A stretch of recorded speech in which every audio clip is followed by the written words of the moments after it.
How long has it Just been trying to since get our I? How long CPMs. has it been since I coached you?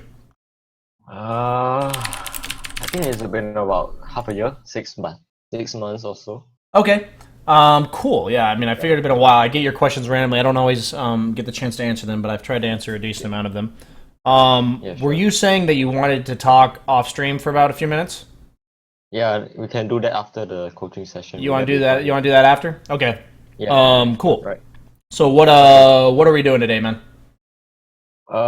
So basically, I've been practicing a lot about lane pressure and everything. So one of the key questions I want to ask today is that how can I maximize the pressure while still farming efficiently? Because like what you mentioned last time was that you're gonna sacrifice some farm efficiency, and I Okay. find that it has become a limiting factor of my play because I cannot make plays on the map because I don't hit my key timings as fast as I got possible. you. So no, that's Yeah. important. So like, as last session was going, I'm gonna go off. I'm gonna feed off that a bit for viewers as well as anyone that is paying attention. Is like, if you creep aggro, that's gonna mess you up potentially getting CS, right? Like that's something Yeah. where if you start creep aggroing, all the creeps are gonna die at different times, and suddenly you're messing up CS. This is like another version of that. If you start playing more aggressively on the map and really pushing your limits, you're going to randomly feed. You're going to give up CS, all that kind of stuff, because those things are. It's like almost like you need to learn how to CS, and then you need to Right. learn how to creep aggro, and then you need to learn how to CS while creep aggroing. It's like Yeah. you need to learn how to farm, and then you need to learn how to play aggressively, and then you need to learn how to farm while you're playing aggressively. So what's your MMR? Uh, After the last session, I think I kind of dropped and never recovered. So I'm like 4.6k now. Damn, so I didn't help you at all, huh? No, Well, shit. Why are you I here guess again? it was clearer, but I find that there was other limiting factors in my play that are really like Did limiting they me from reveal themselves or did they just remain? I think reviewed themselves. So Okay, I that can find happen that sometimes. I'm not trying to yeah, defend myself here. That can definitely happen. right, Where if you try to get better at something, you get worse at more things. That's happened to me before. right, So, let's yeah. try to trim that up, and maybe we can make some noticeable impact on your improvement. So, do you have your replays? I have one there, but I think it's an invoker one. I want you to see a Bloodseeker one. I was playing mid against Meepo. I crushed the lane, You talking about but it seems Bloodseeker? that yeah, Bloodseeker mid. Oh yeah, okay. And you want to see that one first? I heard Invoker. So, Yeah, there are two replays. Hold on, let me okay. try to find it. Just tell me which one you want to watch first, and we'll make sure we do that first. Okay. Mm, A Wreckful sub in my chat yeah, reported. that's the Bloodseeker one, the one I just sent you. Oh, sorry, I didn't see it. Okay, I got it. Yeah, I was like waiting, and apparently it was already sent. Okay. yeah. Share screen.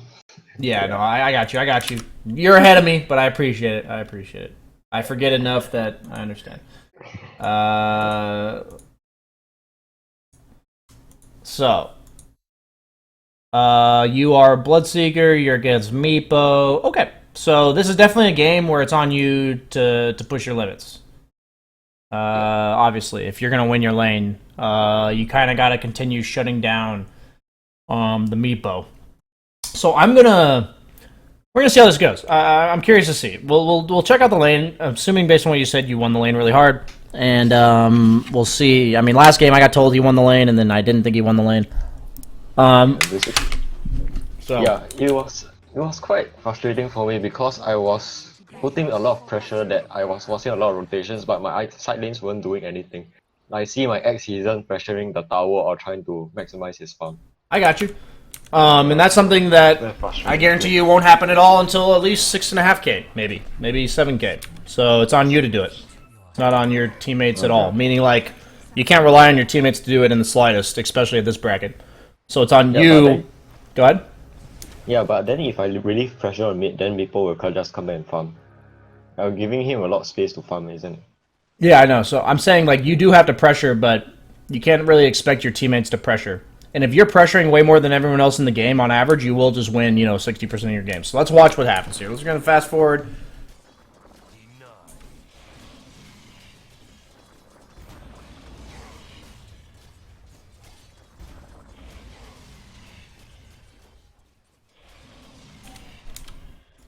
I'm gonna rewind a bit here.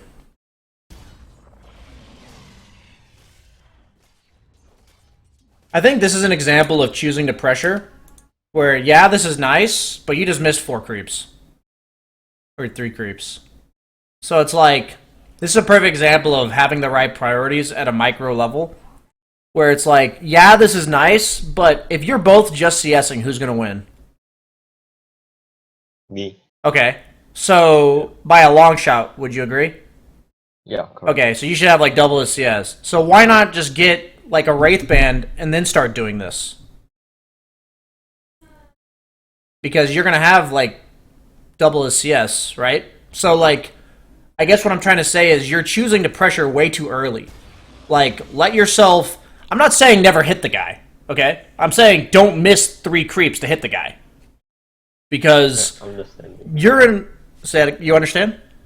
Yeah. Yeah. It's one of those things where the only time I'm going to hit the guy is when I know if I don't hit the guy now, it's going to get worse. Like, that's how like, when I was the Terrorblade in my game, I had to hit the Tiny a lot during meta, because if I don't hit him at all during meta, then he's going to have full regen when I'm out of meta, and then he's going to shit on me. Because he can just trade with me like crazy and have full regen left. So when I'm in meta, I have to hit him.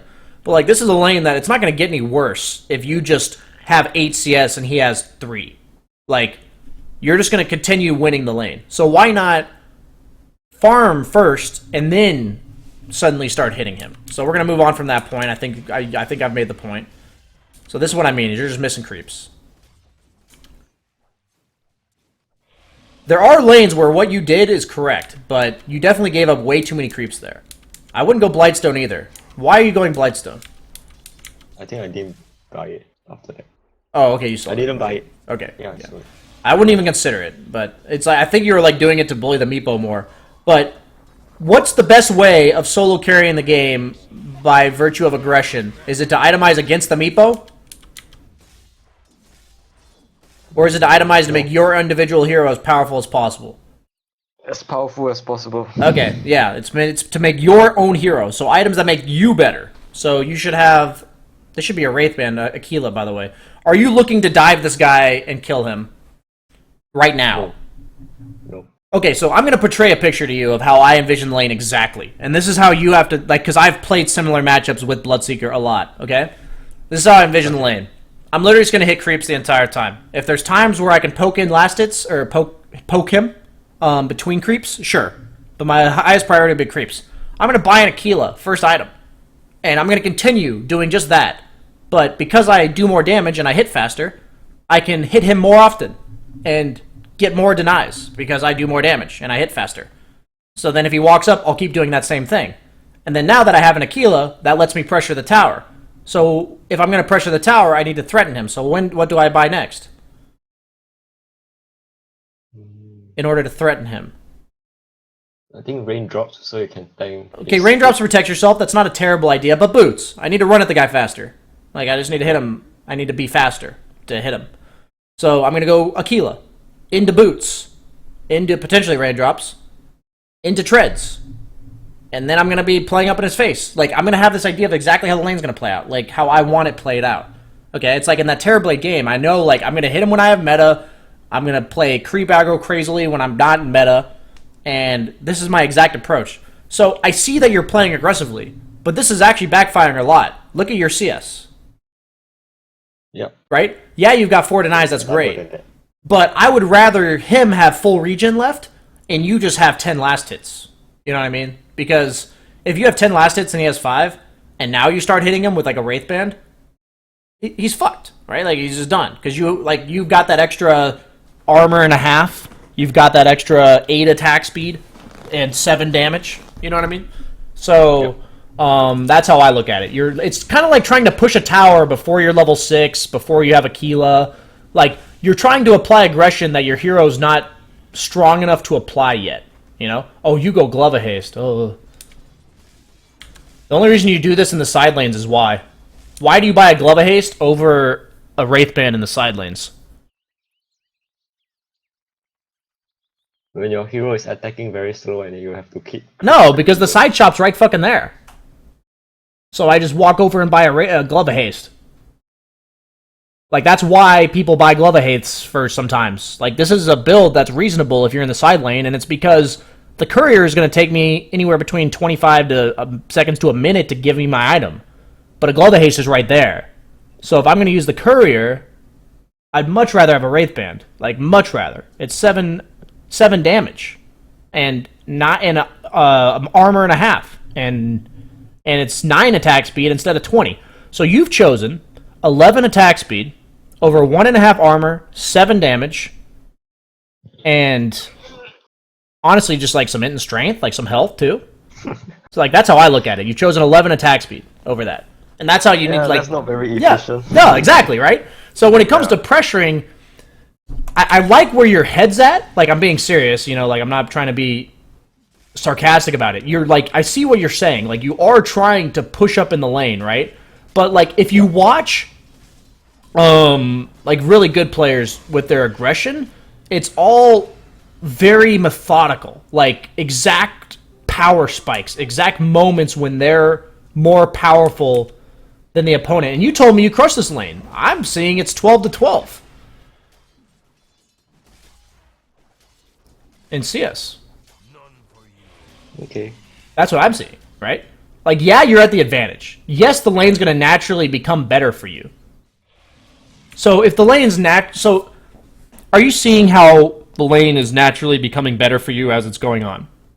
Yeah. So is that something you knew about the matchup before, like going into it? I knew that at level 4 I could really pressure him. Okay, so you knew that the later the lane went on, it was better for you. Yeah. Okay, so are you in any rush to be aggressive level 1? No, right? If I'm against a Timbersaw as a Troll Warlord, am I in any rush to be aggressive level 1? Yeah. What? Yes. Why? Because if let's say you let Timber hit level 2, level 3 before you, then your lane will be lost already. Yeah, because if he hits level 3, do I do damage to him anymore? No. So if by the point he hits level 3, if the lane's even, is he going to shit on me? Yeah. Okay. So in that kind of spot, when should my aggression come out? Level 1. It has to be, right? It has to be level 1. But if I know at level 4 I can shit on the guy, shouldn't I just get every single CS until level 4? Get an Aquila and then shit on the guy? Right? Like, you know what I'm saying? Like, that's how I look at it, right? Because, like, it could be level 4, it could be level 5, it could be level 6, like, whatever the matchup is, whatever lane matchup it is. But if I know the lane gets better for me as it goes on, and I'm allowed to just hit creeps right now, I'm just going to hit creeps. Like, that's what I'm going to do. So, that's what I'm trying to give you that, like, you need to be content knowing that if you're supposed to win a matchup, why exactly you're supposed to win the matchup. Like, when I picked that Jug against Enchantress game, I picked it because I'm a hero that can chill, accept all the right clicks. Like, he's literally just going to right click me all lane. I'm going to regen through it because I have Healing Award, and I'm going to fly myself some regen. And then I have Kill Threat at level 6. Until level 6, I didn't try to make a single aggressive move on him the entire lane. But the minute I hit level 6, I killed him, right? And that's like very calculated aggression. Okay, so everything you're doing in terms of now is correct. This is all correct. You're seeing the difference of what I'm talking about, though. Everything you're doing right now is fine. Other than the items. But, like, we've already talked about that. But, like, in terms of the aggression you're applying, this is fine. Because this is the point where you're supposed to apply aggression. But you have a Glove of Haste and Raindrops instead of Aquila Boots. And you have, 8 less CS than you should. So what is happening here? Is it going to happen every single time if you're not a potato? Meaning, are you going to win this lane? Yeah. Okay. So if you're going to win this lane every single time, then chill. You need to have that willingness to chill. It's like, if I'm eventually, as an Enchantress, going to be able to push their tower, I need to know what that means. Like, what do I need to do before that? As Bloodseeker, I just need some items. Okay, so the fact that you don't have Aquila really sucks right now. This is your catapult push. This would be real nice. This tower might even die. You even fort the creeps, maybe. That might have been you. Yeah, that was. I really wish you had an Aquila for this, don't you? Tower's going to die anyway. That's fortunate. Okay. Okay, so I immediately see this. What's my... I've like... Okay, so I'm gonna buy treads as soon as possible. Where am I going? I don't have treads. Radiant's top tower is under attack. Who's stopping me from doing what I want to do right now?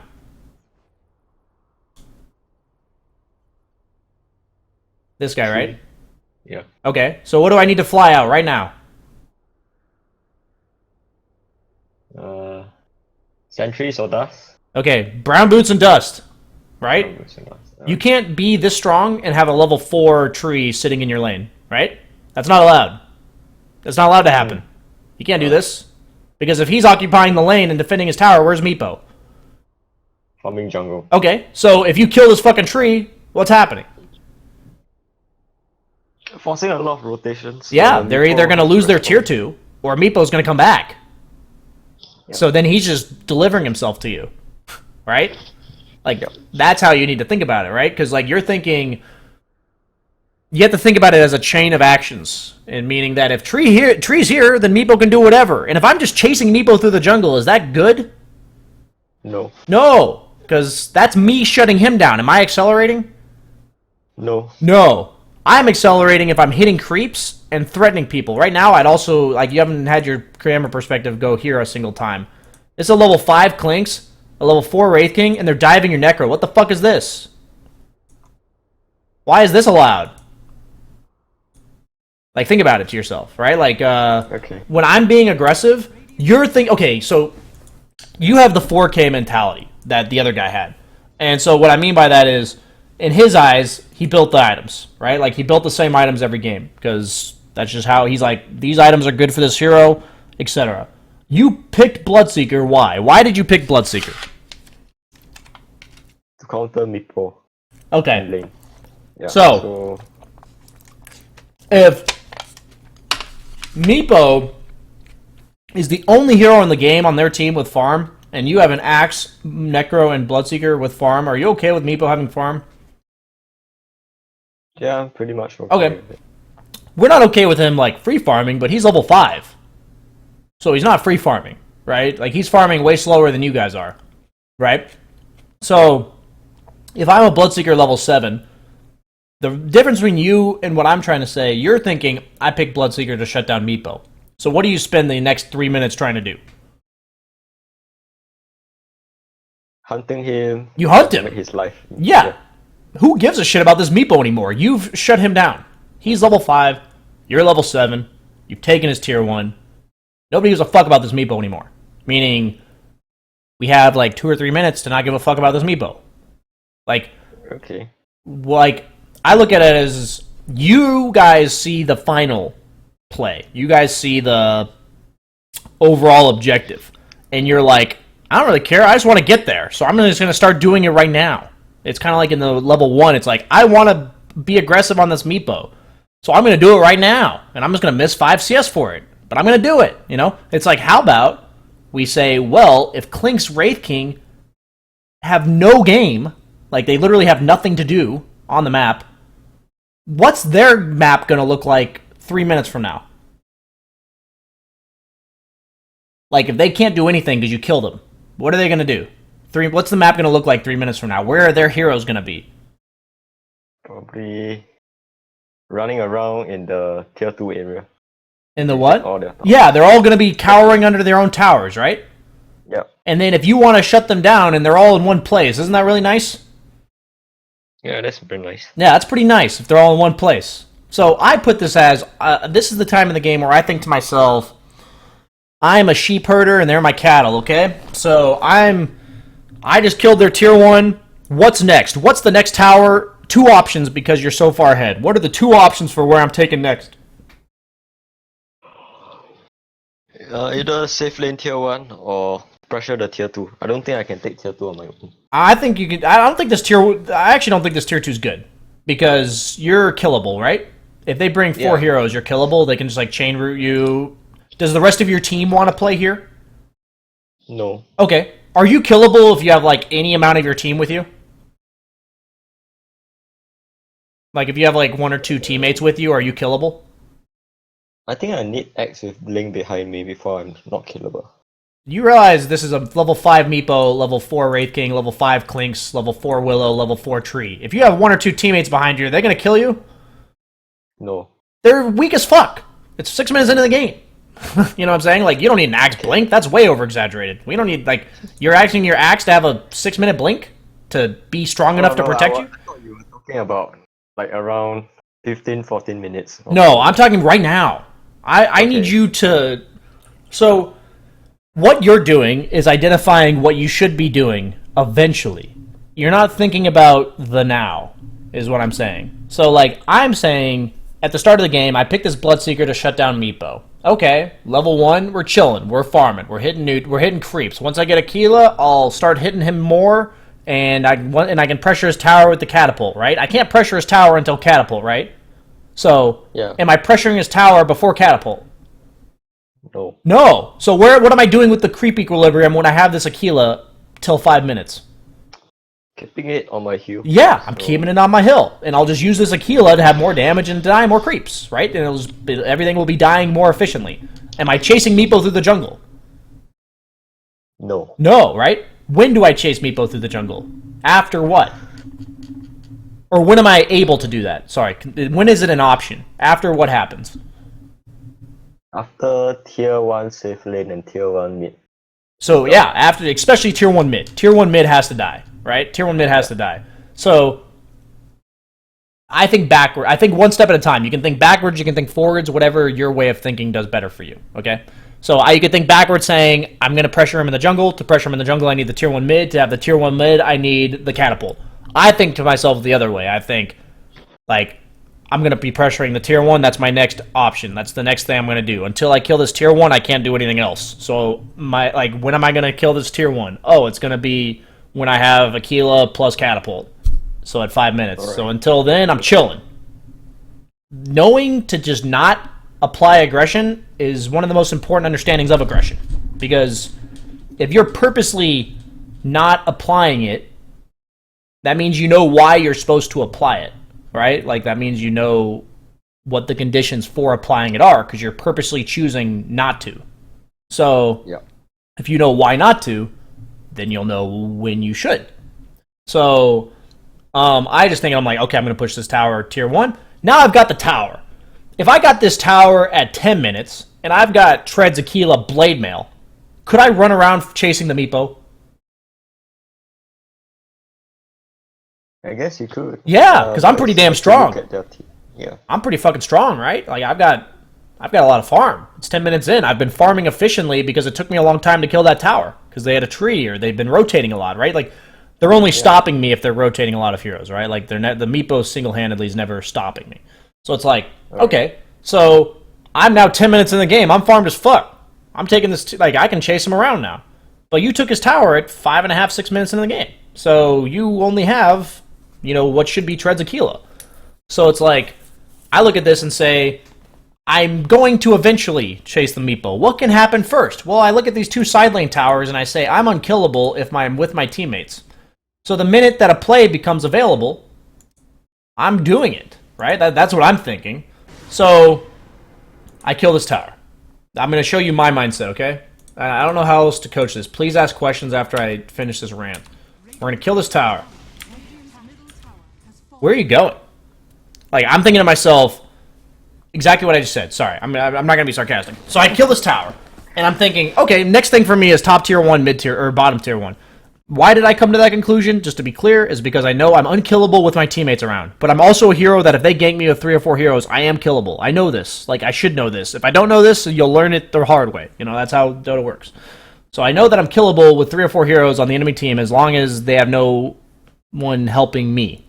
So all I have to do is go to my teammates. That's where I'm going to look to be aggressive. And so I look around the map, and I see this. I look bottom, maybe, and I see this. Does Axe want me to come to his lane right now? Why or why not? Axe doesn't want to, because he just wants to farm his blink. He just wants to farm his blink, right? So if I, come to his lane, help pressure the tower, and boot him out of the lane, if he gets this blink, is he getting this tower? Like, if he has an early blink, is he getting this tower? Yeah. He's Okay, fighting. so we can let him be, right? We'll get this tower 100% when he gets his blink. Maybe before that, but But I 100%. have a question though. Go ahead. Like, in that case, wouldn't it be better to pressure the safe lane tier 1 as early as possible so we can take control of that side of the map rather than the top Okay. tier 1?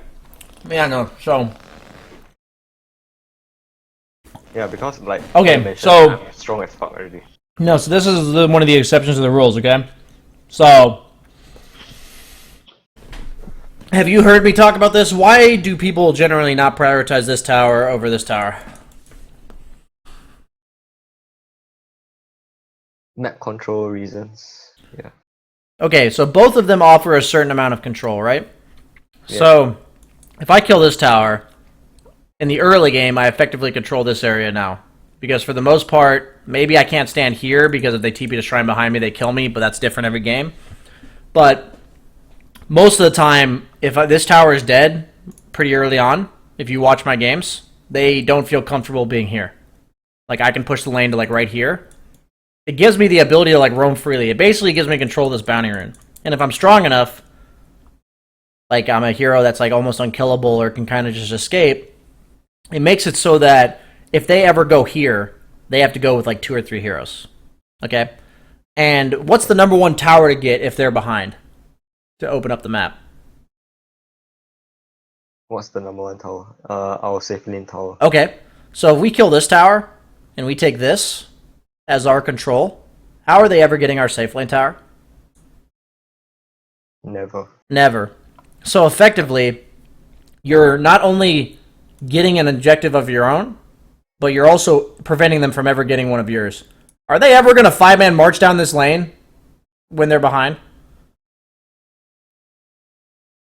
We've talked about this. Isn't this like really shitty for them to play It's here? a dead lane, yeah. Yeah, they don't want to play here, right? Okay. So by what I'm saying is the reason why people don't take this tower is it's harder to take. It's just harder. Like that's all there is to it. There's so many ways to wrap around this tower. It's very difficult for Radiant to get to this tower effectively, but it's very easy comparatively to get to this one for them to defend it. Like they can hide in a lot of places and stuff like that rather than getting wrapped on. Okay. Okay. So the reason why you don't take this tower is because you're not strong enough. That's generally why people take this tower. Because compared, like both give kind of similar map control, but one of them is much harder to take. Okay. The difference is, if you're ahead and you take this one, them taking your tier 1 is like actually 4 times harder. Like I'm giving a random number, but it's way harder for them to take your tier 1 top if they're not taking this one. So if you're a safe laner and you're having a rough game, where do you go? If you're Radiant,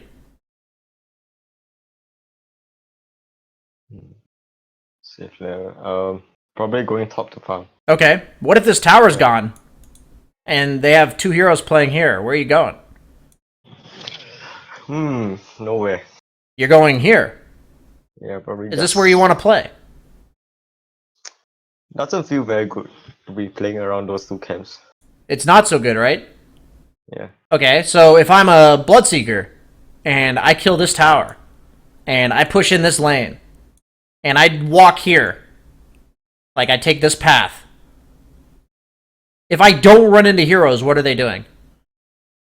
Camping inside base. They're literally sitting in base. Otherwise, am I killing somebody? Yeah. Yeah, their Fine. 2 options are to die or to be under their tier 2s. If I just walk this way. You see what I'm saying? So if I get this tower, I push in the lane, and walk like this, I'm either killing somebody, they're underneath their tier 2s, and then I'm getting this either way. Yeah. You see that, right? Because like, Yeah. if they're behind, they want their move to be here. Like they want their move to be to here. They don't want to make a play down here. Like they don't want to make a 5-man move down here. So, like my point is, if this tower had this, I would go here. Like I would go here. But like, look at this. 4 Willow, Wraith King's dead. He has no health. What more do you need? A personalized invitation to walk here? Okay. Like, imagine what they're going to do to you. What are they going to do? if you just walk at this tower and take, like, what are they actually going to do? You even have a catapult. Like, they actually can't do anything. If you really think about it, they have no plays to make against you. Is Meepo coming? Is Meepo going to show up to this? He could, but he doesn't really like it. He just wants to farm, right? Yeah, he's not going to. Trust me. It's like asking, is the Alchemist going to show up? He's not going to show up. Like, Yeah, but in 4K bracket, like, you kind of expect people to. Is it good if he shows up? Like, it's not good It's for not them if good. he shows up. Like, you have to be prepared for him showing up, but like, it's not good. My point is, if you just walk right here, right now, you either get a kill or a free tower, one of the two. And guess what happens because you walk into their jungle, right? Radiant's top tower is under attack. Clinks rotate. Look at this. That's the only play the enemy team can make.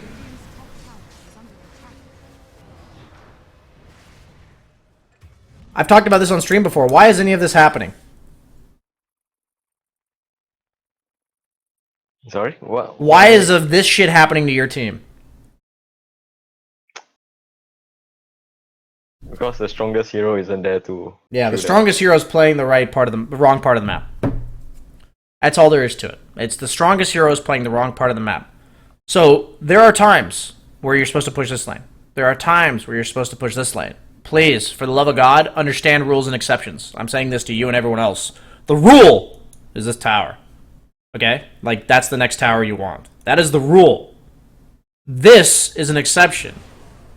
Right? Like, Radiant's middle tower has fallen. this is an exception. You see what I'm saying? Like, this is a... Yeah. Oh, wow. Like, forget everything I know about wanting to take bottom. This is free. Holy moly. Candy. You know, like, it's right there. Right. I'm thinking to myself, like, with my awareness, is... Are they going to fuck with Skywrath Mage Axe? Is that where they're going to go? No. No, they're not going to fuck with that. It's in their own dead lane. That's a scary-ass lane. And if I'm an enemy team and I'm behind, I'm either jungling or I'm trying to make a play to get out of my own jungle. And the only way out, can they go through you? If they bring 4 heroes here. Yeah, but you're backing off. Are they going to kill you if you're just walking away like this? No. Are they going through your Axe Sky?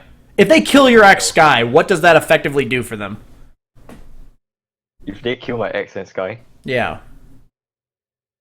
open up the map a lot for them. Does it really? How? Isn't Oh, Axe okay. just going to They're come not right gonna back? take any objectives. Yeah. They don't get anything off it. They just kill Axe. He's going to come right back. Right? Yeah. So, like, but just pushing your Necro all the way back to his tier 2, does that open the map for them? Yeah. Yeah, all this shit's now theirs. Okay. Right? You see this? So, like, when you take the mid lane tower like this, it's almost always better to go to the safe lane tower of your own, to the enemy off lane tower. Because usually when you take the safe lane tower, here, let me show you. Similar game here.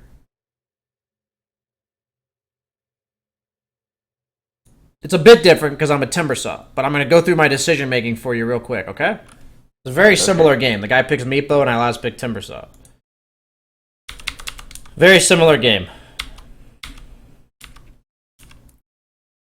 For me, the difference between Timbersaw and Bloodseeker in this case is that Timbersaw can be at their tier 2 and not be killable. It doesn't matter how many heroes they bring, right? So what tower am I going to take after the tier 1? I'm asking you.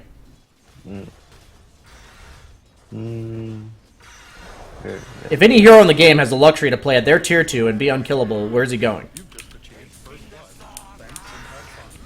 I'm not too sure. I'm going to play at the tier 2 because I'm unkillable at the tier 2.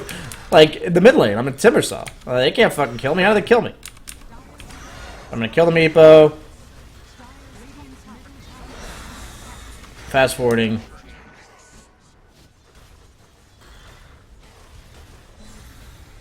This was a Divine Ring game, by the way. And you can tell the skill difference when you watch these type of games. Radiant's middle tower. Radiant structures. Have I chased Meepo a single time? No. No. Why? Because I know the way to get to him is by killing his towers. Okay, I chased him once, right back to lane. Radiant's middle tower is under attack. Radiant's middle tower is under attack. Radiant structures. Radiant's middle tower is under attack. Oh, I'm surprised nobody's responding. What are they gonna do? Lose top tower too? Like bottom lane? Like they can't actually respond to this. Think about it. What were they gonna do if you walked top in your game? Where I go? Do I go bottom? They're unstoppable. Mid lane's gonna get pushed in constantly. This is my role. Mid lane's going to get pushed in. They eventually do kill me. Yeah, right here.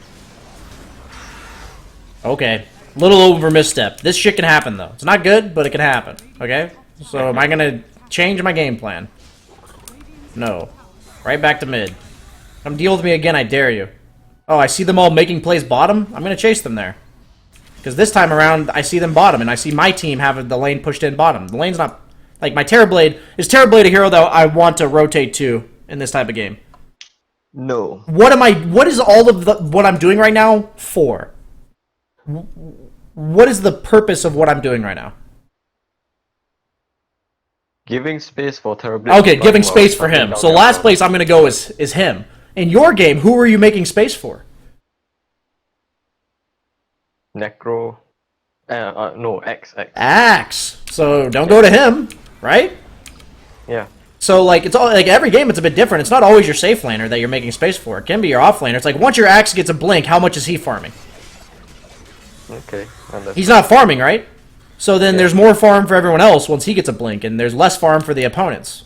So in this game, like, just look where I'm not forcing anything, but I'm taking one tower at a time systematically. Like, I only stayed mid because I wanted the tier 2. Now I'm out. Now I'm going to walk right back to mid, I believe. Yeah. Now my team's playing around me. Now my team's bottom.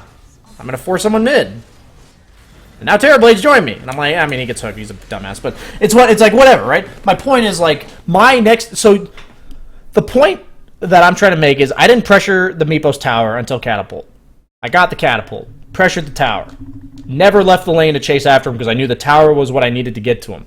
I knew that since I'm unkillable at the tier 2, at 7 minutes into the game, as Timber saw, that's an understanding of mine, that I will just continue going to the tier 2. And then I don't do anything else. I just take the tier 2. Yeah, I overstayed. I died once. Like, that should, like, even, like, that will happen. Like, that's going to happen. You can't get deterred by that kind of stuff. But you need to go to the right place, right? In my game, I rotated to my offlaner because it's a Weaver. Is Weaver a hero that pressures towers? Yeah. Yeah. Is Necro a hero that pressures towers? Yes. Yes, because don't those heroes just naturally shove the lane? Like, don't they just push the lane in? And that's something you can think about, right? Like, they're just going to naturally have their lane pushed all the time. And so the last thing you should allow the opponent to do is chase your Necro out of top lane. And so rather than thinking to yourself, I need to shut down this Meepo. By the way, that Meepo was level 11 when I was level 10. I didn't give a fuck. Like, that's not something I care about. That's not my priority. Like, yeah, you kill this Meepo. He just shouldn't even be there. He delivered himself to you. So let's see what you do next. You do have Dust, which is good. Here's your thing. You're insisting on going bottom. This Axe doesn't want you here. Nice kills, but he doesn't want you here. We want top. Necro wants you here. Look what's happening to Necro. This ain't good. This shit can't be happening when you're level 10 like this and super powerful. What are you going, Yules? Yeah, I'm going use. Okay. I think I would have preferred Blade Mail, but I don't hate Yules. Fortunate for you there. I don't really like Blade Mail though because like Bloodseeker is naturally squishy with Blood Rage on, so... I mean, I just look at their heroes are Clinks and Meepo, both of which, like, I don't feel like can man up to you if you have a Blade Mail. I know Blade Mail got nerfed, so maybe it's a bit different now, but... I mean, I go Yules on Bloodseeker sometimes. I just don't see how Yules makes you any more survivable this game. If you get netted, you'll just get netted again. If you get rooted, you'll get rooted again. I don't see how Yules actually changes the way you survive. I feel like Blade Mail eliminates Clinks and Meepo from actually being able to fuck with you, and I believe Yules does not do that. It gives you a TP cancel. That's the only thing it really changes. Right. So, I need you to understand. This Axe decided to go for a Vanguard, which is fine.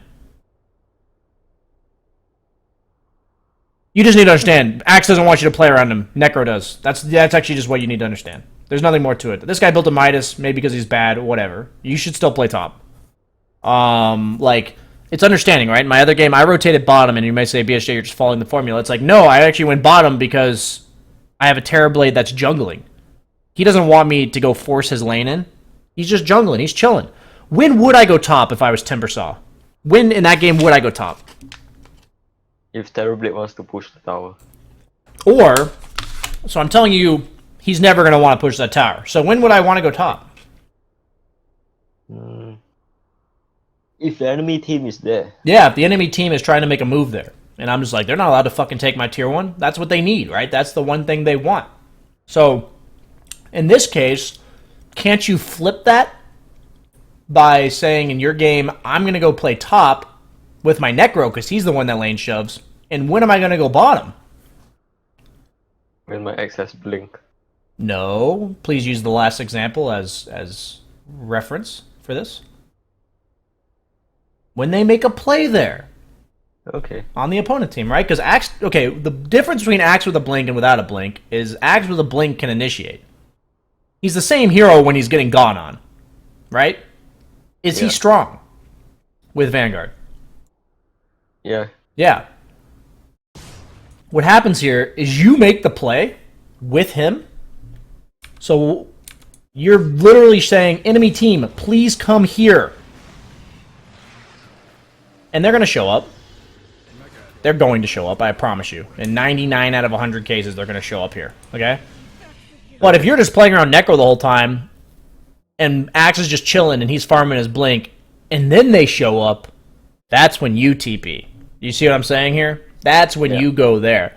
So this is understanding your other heroes. So you took the tier 1. The only complaint I had about you taking the tier 1 was how you played the lane prior to taking the tier 1, because all that mattered was you getting the tier 1. And then from there, you need to understand what your two heroes want in the side lanes. So what if you have the Necro, whose game is absolute dog shit, and Axe, who has no blink? What can you do? When did we say we would go to Axe's lane? When the enemy team is there. Okay. And when might we go top if Necro's having a rough time and he can't push his tower? If the enemy team is there. Okay. So, would we rather farm the jungle behind our Necro or behind our Axe? Well, it depends where the enemy team is, I would guess. Yeah, but like, Yes. why do we choose the top tower in this game? Why did we choose that we'd want this tower?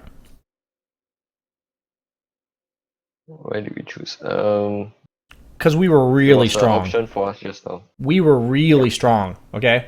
Okay. So if we're really strong and our Necro's getting shit on, are we going to be strong enough to take this tower? Yes. I say no. Because if you push this tower, where does Necro go? Where does Necro go? He doesn't really have anywhere to go. I mean, if he's not strong already, the option that he's having isn't really that open as well. What I'm saying is, what if he's doing what my Terrorblade was doing, where he's just farming this, and if the lane gets pushed into his tower, he's farming under it? He doesn't have to be strong to do that. So he's just chilling. Yeah. So, okay. I always forget, it's always so hard to just forget what you know about Dota and try to relate to the other person. You need to be really fucking strong to take this tower. Okay? Really strong. So you were strong, and the lane was pushed in. Okay. So you should take that tower. Okay? So, like, when your safe laner is stronger than them, what's the number one indicator? In any lane. What's the number one indicator that the one laner is stronger than the other? And the other guy isn't showing on map and just jungling. Okay. So that's a result, but it's not the number one indicator. It's when the lane's pushed. The hero that's stronger is going to push the lane, period. Alright. Have you ever been in a winning lane where the lane's consistently under your tower? Under your own tower when you're winning? Under my own tower. Look at what this lane looks like when you're winning. Alright. Okay. Well, that's because I want to be aggressive. If let's say I'm trying to go for maximum farming efficiency, like if let's say I'm an alchemist, then probably I would see push it up. But does Alchemist then we ever win get his the lane? Not really. No. So where is his lane always? Under his tower. Under his own tower. Bloodseeker's winning his lane. Where's your lane gonna be for the rest of the time? It'll look like this. So, based on the lane equilibriums, which one should you pressure? The one that's out here or the one that's out here? You see what I'm saying? Like, if one tower is you can 100% assume that if the lane looks like this, your Necro's winning. 100%. If the lane looks like this, your Necro's winning. Like, that is the number one indicator that your teammate is winning his lane is that the lane's underneath the opponent's tower. Alright. Please show me an example of you winning a lane and the lane's under your tower the whole time. Sorry, I'm not gonna say winning your lane. That's probably the wrong thing. Where your hero is stronger than theirs. There may be a lane that you're winning, but if I'm like Jug against Enchantress, even if I'm winning, I'm not gonna be pushing the lane into the Enchantress's tower, right? Yeah. The Enchantress on average is gonna be stronger than me most of the time. So the lane's gonna be at my tower most of the time. Guess what? Watch that Jug game. I'm not gonna pull it up. Feel free. Like this Jug. Oh my god. Whatever. My Jug game. Lane's under my tower the entire fucking lane. Entire time. Like this is the number one indicator. So when you're looking to apply aggression, you should go to the lane that looks like this. Okay. In the game where I was Timbersaw, the lane was right here, and when I went bottom, like it was at their tower. Why? It's a Weaver. Duh, like, it's gonna look like that. That's what Weaver's lane looks like. You know, like, that's what Weaver always looks like. But if Weaver's having a really rough game, am I still gonna play behind Necro? No, I don't want to play here. The only reason I want to play top ever is to take this tower. I don't want to play here. This sucks. So, I told you, if you're ahead like this, but your Necro's really weak, and your Axe is not strong enough to push the tower yet, then we said the only time you're gonna go to lanes is when they make plays. So what's the only place on the map you can be where you have the ability to make plays bottom or top? Mid. There's two places. I apologize. Two places that you can be. Mid is not one of them. Either in their safe lane jungle or the jungle behind Necro. So the jungle behind Axe and the jungle behind Necro? Why? You're right, why? So I can respond if they make a play. If But you're at the behind the same Axe, time, you're right there. And if they go on the Necro, you TP. yeah. At Right? the same time, it's also because if they go on me, at least Axe is right there. At least if they, yeah, correct. Exactly. We are exactly. Sorry, I'm not trying to interrupt you. You're absolutely right. When Yep. we talked about the reason why I stayed mid as Timbersaw, what was the reason? Because you're unkillable. I'm unkillable at their tier 2 at 7 minutes in the game. Are you unkillable? No, we already established this. So you have to play around teammates. You have to. Like, you're not just going to keep sitting mid. Okay. So then Right. our option is we can pressure towers. And we look at the map. And if it looks like this, and this lane is here, are we pressuring any towers? No. No. So then we have the choice between are we sitting behind the Necro or are we sitting behind the Axe? And who would we rather sit behind? The person that's in this lane. Because this tower is better. Because we're not strong enough to take this one. Okay? The only reason we're strong enough to take this tower is because you're strong and you see this. Alright. Okay, I'm going to show you real quick. We end up losing this game. But this is an example where the opponent's safe lane tower, or the opponent off lane tower, dies before the safe lane tower of the opponent, okay? This is a game we should have won, but I want to show you, I'm going to fast forward on 16x, the lane equilibrium of our bottom lane compared to top.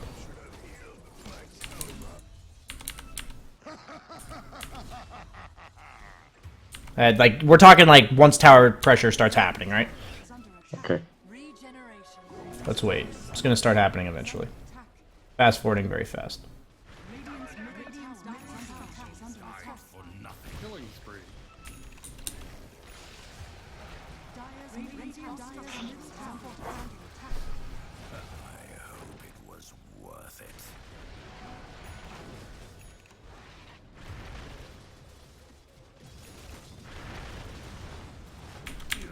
Guess what tower my Pugna took? Do you see where my tower was for 3 minutes? Or my lane? Mm. Look at where this lane is for 3 minutes. Oops, sorry. So about 9 minutes in. Every game's a bit different, right? The timing only in your game was because you picked a ridiculously favorable matchup. So it was 7 minutes. I guess. Look where this lane is. Who do you think's winning this lane? Right? Like, can't really tell. It's kind of back and forth. This lane's been a brawl. But this lane's been literally at their tier 1 for 3 minutes. So the Pugna just walked top and took it. Like, that's an exception. You saw how from 9 to 12 minutes, this lane was literally right here. Like, Yeah. it was here the whole time. And that just means that Pugna, whenever he sees a good opportunity, can walk to that lane. And that's an example where our safe... The only reason that, especially this patch, that your goal is to take the opponent's safe lane tower is because, on average, what hero is stronger in the laning stage? The off laner or the safe laner? The offlaner. Yeah. So that just means you rotate to that tower and kill it, right? Yeah. But in the rare cases that your safe laner is like a Necro or some like really strong hero, in my case I was Nakes versus Tiny. If you don't know, that's a favorable matchup for Lifestealer. Where your safe laner has a favorable matchup, you can look to rotate to their lane. So let's see what you do. So you have the Yules. This is about where we were. We're going to fast forward. We're going to go to camp player perspective. So you force a player around your axe before he has a blink. We talked about this. This is a spot where we're just like... We took the top tower regardless, so that happened. Maybe it wasn't because of us, but it got taken. Maybe it took like an extra minute or two because we weren't there. And this is the kind of play that I don't mind. You're just sitting behind the axe, he gets gone on, and you're here. Shocker, it turns into something good. Okay. Notice the difference between those two plays? One play, you made it happen. The other play, you're just farming behind your axe, he gets gone on, and we turn it. Okay, so then you go here. No detection, unfortunate. Definitely should have it on you, because you're going to be a part of every kill. The heroes I buy detection on are the ones where it's like I'm an Ursa, I'm a Bloodseeker, where it's always me plus one, right? If I'm PL, I don't generally buy detection very often, unless I have like a Diffusal yesterday where I was against a Evoker and I knew that I would be the one that was a part of the kill. Okay. But like if I'm a PL and I know that with Diffusal I'm only going to kill them if I'm near my Treant, for instance, guess who I expect to have detection? Treant, because I'm only killing somebody when I'm near Treant. So why should I have to waste a slot as a carry? But in this game, you're kind of going to be a part of every kill, right? Yep. Aren't you? So, in that case, you should carry detection on your hero. And that's like a very important distinguishment. So it's like, if I was Centaur and an Ursa in the game that I was coaching a second ago, if I'm the Ursa, I might not carry detection because every kill I get is going to be with the Centaur. But once I get a Basher, then I'll carry detection because I will have to have the ability to solo kill people. You know what I'm saying? The difference here is. So I just envision if I solo kill people. Say it again. The ability to solo kill people, or I just think of it as what kills are going to be happening on the map, and if I have detection, does that make more kill threats available? My point is like if I'm PL with a Diffusal and the only way I'm killing somebody is near tree, me carrying dust doesn't actually make me more of a threat. Because I have to be near a tree anyway. okay. You see what I'm saying? Like, it doesn't actually change the threats on the map. It's like, if I'm an Ursa with Blink, but I can't kill people unless I have Centaur, then who cares if I have Dust? It should be Centaur. But the minute I get Basher, if both me and Centaur are carrying Dust, there's multiple ways to kill people on the map, right? Like, that's what I'm trying to, portray to you. Think about the Dust and how it affects your ability to play the map. Like, if you have U plus Sky... U plus CM, U plus Necro, all of those are kills. So you're the common factor there. So you should have detection. Okay. Something I haven't really talked about ever in a coaching session. But this is an example where you should definitely, as a core, have detection.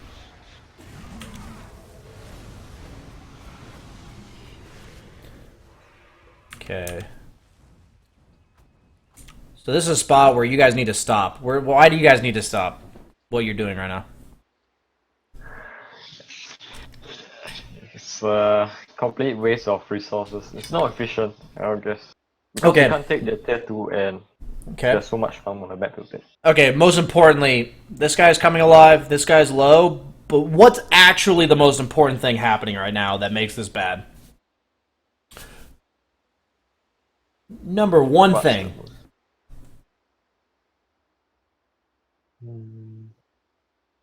We don't have the items to push that tower.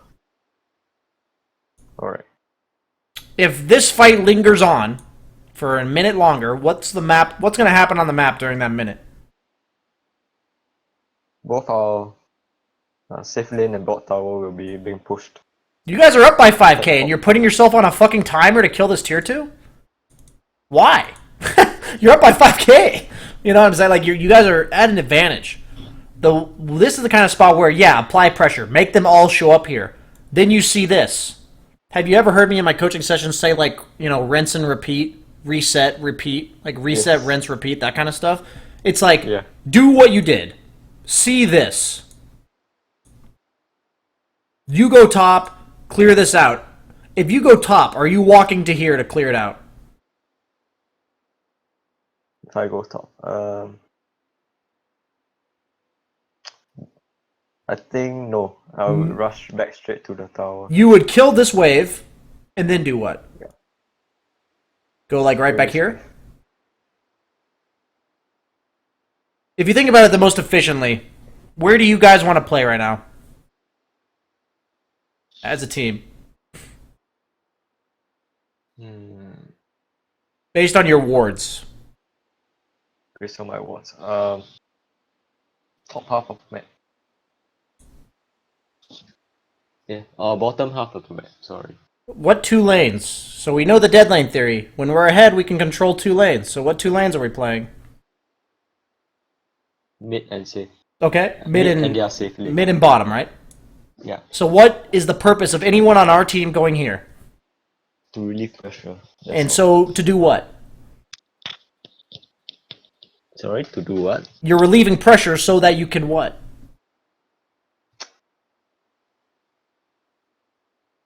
You can maintain map control. Why are you relieving pressure? What is it enabling you to do if there's no pressure here?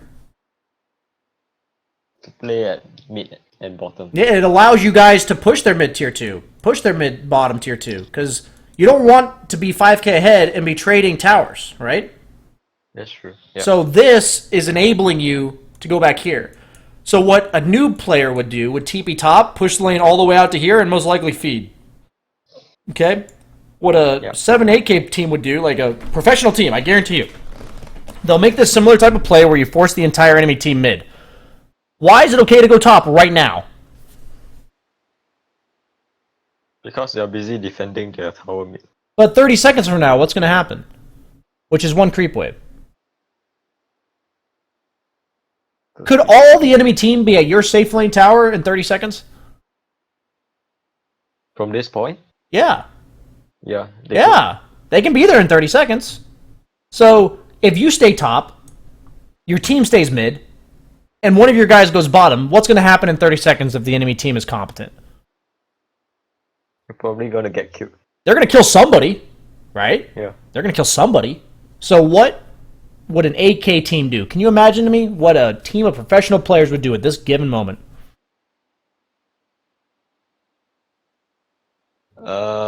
They'll send one guy top to relieve the pressure, but Okay. that guy immediately runs back mid to join back with the team. Okay, what about anybody else? What about other pressure to relieve? Pressure to relieve. I'm showing it to you. Yeah. So One one guy person goes TP top, bottom. relieves pressure, runs back mid. What about bottom lane? How do you deal with this? You send one guy to push out the lanes, but the rest of the team in mid backs off. Okay. To join And up with the guy what determines what these mid laners do? What determines what this mid is? Like if Axe was full health right now, couldn't he wait to see if they separate and then blink call somebody and ult if Skywrath Mage had ult and killed him? Yeah. Like if they had full mana, he has full health, he has ultimate, can't they linger and look for a kill? While you two are Yeah. pushing out lanes, right? But right now, based on their situation, are they going to linger? No. What should they do? If your goal is to clear this and then be back mid within 30 seconds, what should Axe's goal be? Be full health within 30 seconds and come back. Yeah, and meet you mid, right? Do right back what you were doing. So where should he go? The shrine. Shrine, maybe kill a camp or two. What determines whether or not he kills this camp? What determines the pick? I'm not too sure where How long he has. Meaning, like, how long it took you to get here, how long it takes him to get here. Okay. You see what I'm saying? Jungle camps are stuff to do in the meantime. What if he sees his Necro went bottom? Why should Necro go bottom and why should you go top? Specifically. Why is it better that you go top and he goes bottom? Because he's the one that's going to be doing the pushing, so I'm just there to relieve pressure. So you don't want to be here because are you the one that wants to walk down lanes pushing them into the tier 2? No. No, that's Necro, right? So you want to be playing off map farming your Radiance, don't you? Yeah. So you'd rather be the guy that shows in lane for 15 seconds and then leaves, while he's the guy that just walks down a lane. So it should be you top, him bottom. These are things that... This is legitimate, like, professional level decision making, okay? Like, this, what I mean by, like, when you have this kind of disbursement, like, understanding not only what needs to be done right now, but exactly who's supposed to do it. That's, like, understanding that teams have. And this is stuff where, like, perfect example, you know, just a Flame Z-Turk from Battle Cup yesterday. It's like, I'm telling him as a Veno that I'm slow sieging their base, and he's a Clinks with a Sheepstick. He needs to know that when I'm sieging base, slow sieging, that I'm a Veno, that I'm not committing my actual hero, so there's no way the enemy team goes on me, so there's no way an actual fight's gonna break out. So where should he be if he's a Clinks with a Sheepstick? Away from you. He should be hunting the people on the map, right? He shouldn't be sitting behind me. Is that stuff that I can, like, coach in the middle of a game? No. No, like, I can't. I can't teach that shit in the middle of a game. Like, you just can't. It's like, by the time that I'm trying to teach this Necro where he's supposed to go, he's probably already TP'd. But I could say, I'm going top. That's what your communication should be. If Necro starts TPing top, what should you do? Like, this is a spot where your teammate's going to mess up. What should you do? Go bottom instead. Okay. To relieve pressure. So, but you're going to go bottom, and then are you going to walk down this lane pushing it? No. No. You're going to do the push the lane and get off map, right? Yeah. Even though, wouldn't it be better that you were doing it here? Like the whole push lane, get off map thing. Wouldn't it be better if you were doing it here than you were doing it here? Yep. These are the type of things I do poorly, okay? So it's like, you still want to play the game the same way, but sometimes your teammates will force you to do it on the wrong parts of the map, okay? Just making sure you understand it's better to play here because you'd rather get the lane out and leave than it is for you to play here. But even if you're forced to play here, you'll still do the same thing. You see? See what I'm saying? Okay, cool. So this is an interesting point. Let's see what happens here. This should be really quick. No lingering. What is this? Why are we jungling? When do we jungle? Right? Like, this is just a little late. You're probably going to take 4 tower shots, or 4 catapult shots on your tower or some shit. 1, 2, 3. Okay. And now you stay. Oh no, Meepo's here. What a shocker. Did I tell you to stay for 2 waves? X fucking D, bruh. Oh well. X fucking D. Okay? Is that a coincidence? Hey, tell the fans out here. Have I watched this game before it happened? No. No. Okay? I have not watched this game. Okay? It's understanding of how Dota works. X fucking D, bruh. Okay, moving on. Alright. Killing spree. Coming in. I hope that's really clear in hindsight now, though. And maybe next time around you'll think, I need to push 1 wave and get out. And you have to have that discipline. That is discipline I did not establish until this year. So, and I still sometimes don't have it. It's really important you have it in your mind that when you TP to the safe lane, you know your stay is limited, okay? You know that. Okay, I understand. Sometimes it's 2 waves. Sometimes it's 3, okay? But, like, the only times it's more than 1 is because the opponent's actually, like, 4-manning the other side of the map or some shit, okay? Yeah.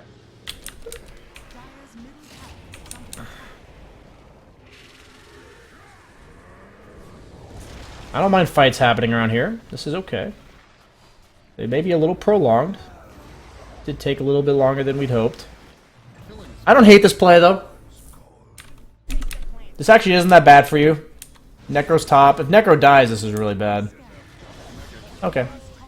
So, like, these are the type of plays where it's not good, and your Necro, for some reason, has a Shadowblade Midas, but, like, you got 2 bounty runes, you guys didn't lose any objectives, it slowed down your farm, it's not great, but since you made the play on the right side of the map, it led to a little bit of farm inefficiency rather than anything important.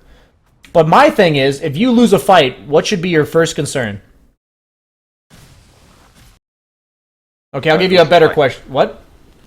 Yeah, okay. Better question. Better question. If you win a fight, what's your first concern? What's my first concern? This Necro's build wants to make me puke, or makes me want to puke, but go ahead. Yeah. I actually wanted to go Radiance first, but he went Radiance, so I didn't go. Yeah. So back to the question, whether we can take any objectives. Okay. What objectives are available to us? Okay, cool. So what should be your first concern if the opponent wins the team, or wins the fight? What objectives would they be looking to take? Okay, cool. Good talk. What objectives does this lineup look like it wants to take? Roshan. Okay, good talk. Roshan, mid-tier 1. That's it. So you covered mid-tier 1 when you TP back in, right? Yeah. So what should you do right after you clear that? God, I hate that little runt. Check Roshan. Yeah. Go there alone. I'm saying, like, can't you W it from the Ancients or something? At the very Right, minimum? okay. You know what I'm saying? At least, like, act like you know it's happening, potentially. You know what I mean? At least consider it. Okay. I guarantee you, based on what you did, you didn't even consider it. There's no way Yeah. you even considered Roche there. You didn't Yeah, even I give didn't me, like, consider that... it in the fight. Yeah, you didn't give me even, like, a hesitation sidestep. Like, maybe he's Roshing. You know? That kind of thing. I like that you went BKB. I was hoping that'd be your item.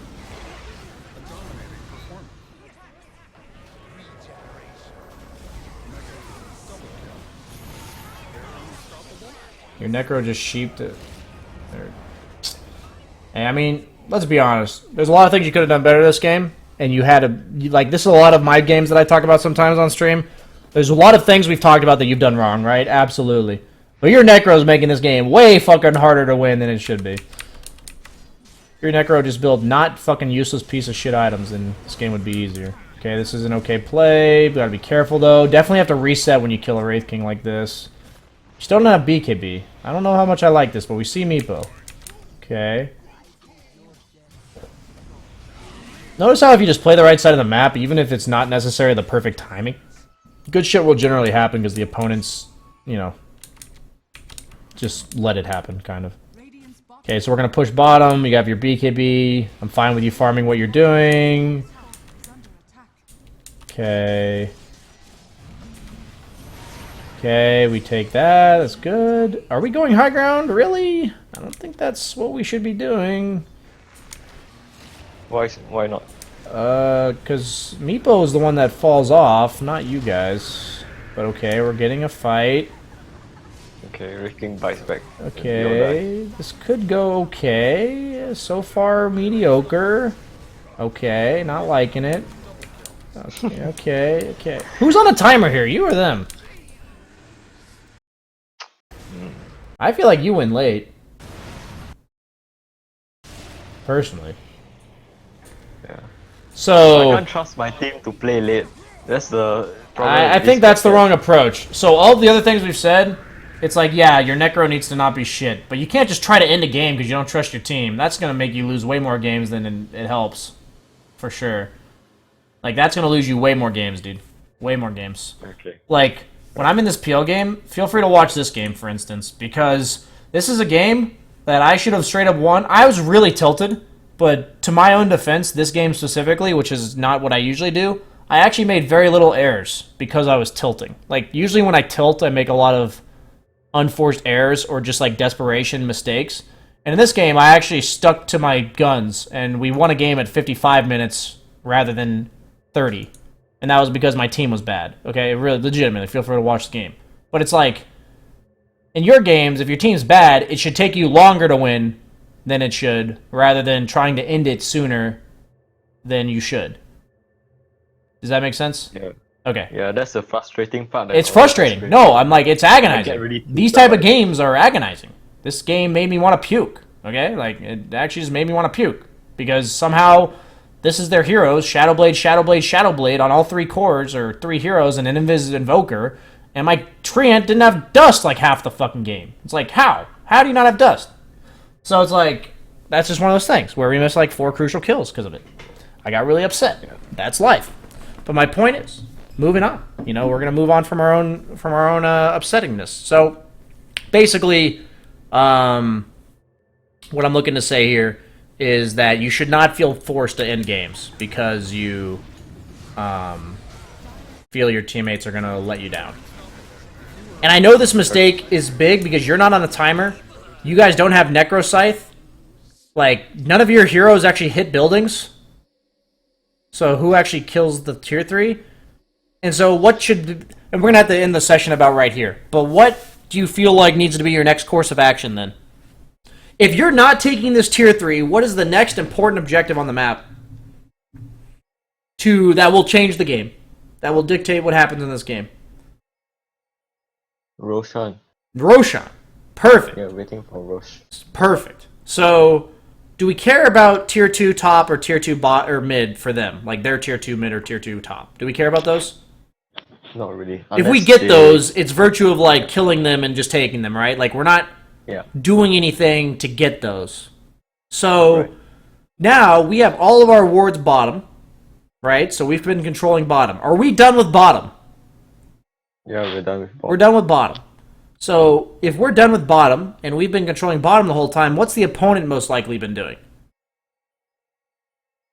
Farming the other half of the map. Controlling top, so where are their wards? Yeah. Top. Okay. So, if we want to make a gank or a move to control top, what do we have to do? D-Ward. Buy gem in D-Ward then. Okay, or...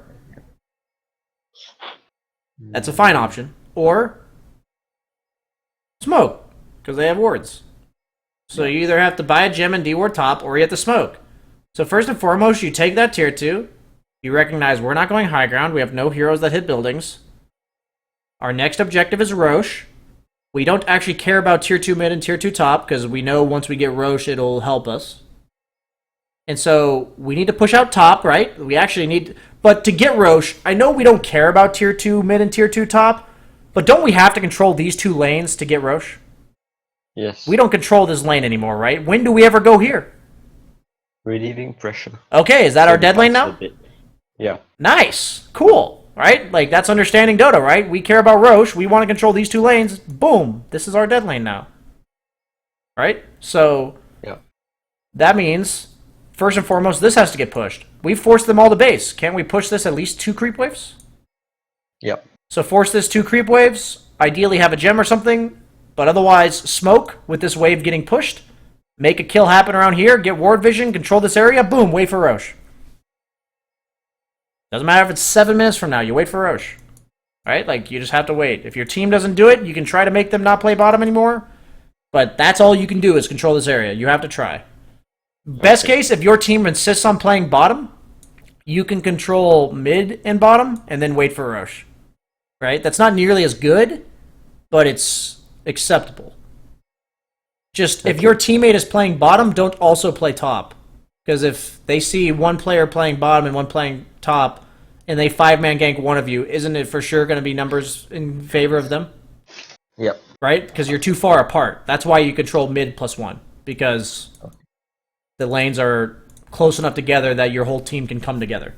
If you're controlling like this area, your team will generally be close enough to each other to help each other. But if you have like Necro here and you're here, they either go on you and kill you or go on Necro and kill him.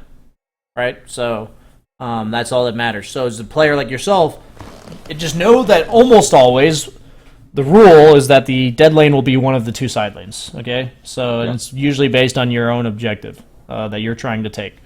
So any questions about all these things? I feel like we've talked about a lot. I feel like overall your understanding of like the fact that you're supposed to apply aggression is hurting you.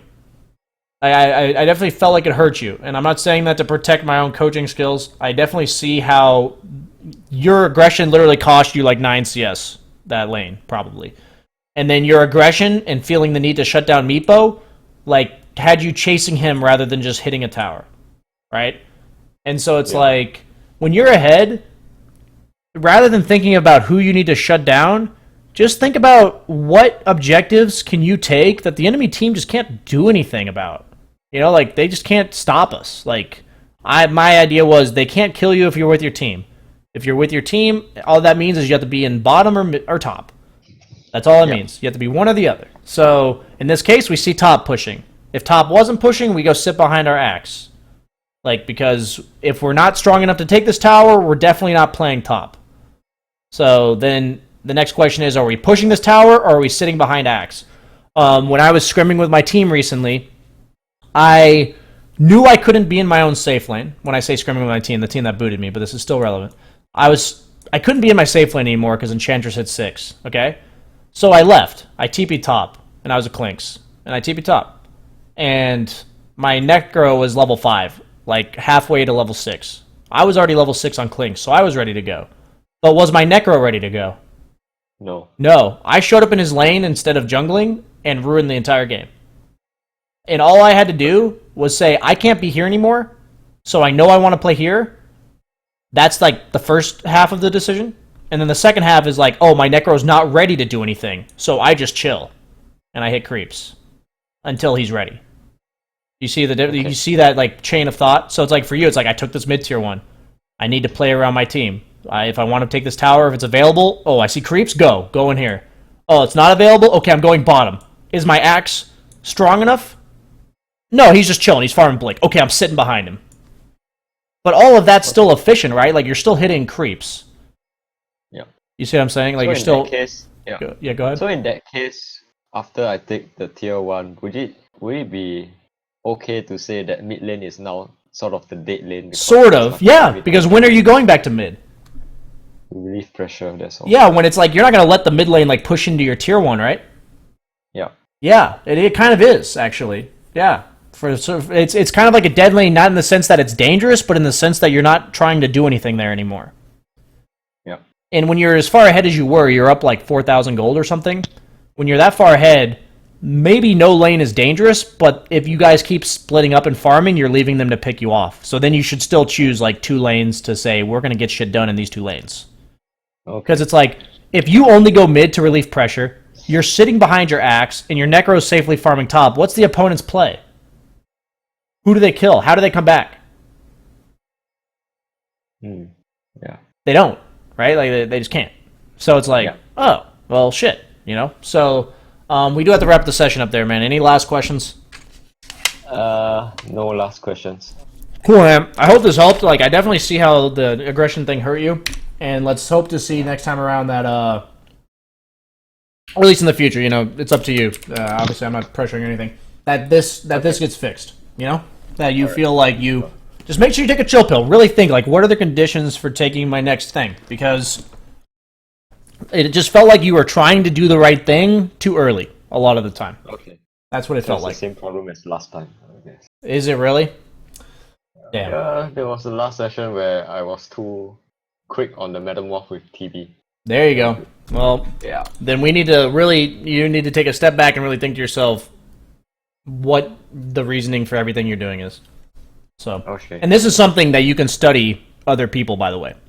It's very important that if you want to increase your understanding of specific heroes, to watch other people, because they'll have whenever I watch like Ramses or Miracle or some shit, I just assume whatever they're doing is correct and just watch, you know, and I'm like, oh, they exactly did it this time, you know, like that kind of stuff. They exactly chose to rotate. They exactly chose to pressure the tower. They exactly chose to start jungling, you know, that kind of stuff. So, Okay. thanks for signing up, man, and best of luck.